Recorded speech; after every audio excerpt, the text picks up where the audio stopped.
ما يطلق عليه الحشد الشعبي اللي هو الشيعي. أيوة. يعني هم يقولون الشعبي، ولكن هو في حقيقة الأمر الحشد الشيعي.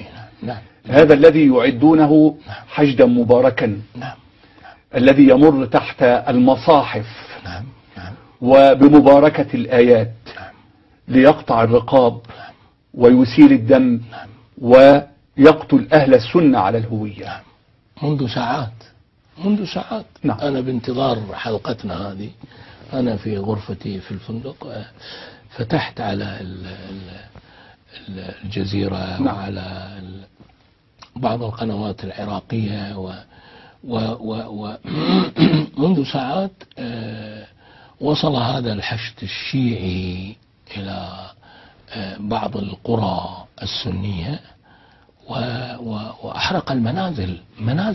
نعم. يعني هم دخلوا قرى واحتلوها. أنا بيك يسلمك ويوفقكم وينصركم على أعدائكم. الله يسلمك. عراقيين مقصرين، ماكو سنة وشيعة، كنا بلد واحد، كنا أخوة، كنا حبايب. يعني أخرج ناس هكذا يطلعون بالبرية، يعني أسر كاملة بأطفالها يطلعونهم من بيوتهم ويحرقون بيوتهم. ليش؟ لأنه أنتم سنة لازم تطلعون في يحل محلكم ناس جايين من إيران.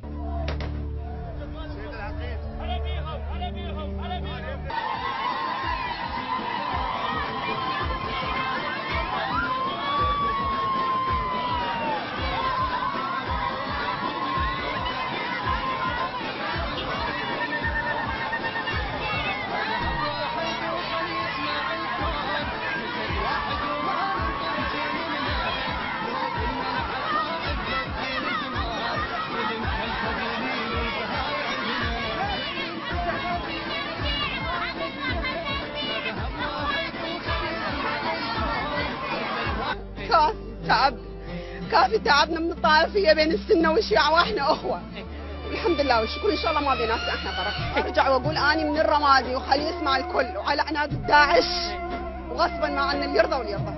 احنا سنة وشيعة وما بيناتنا اي فرق.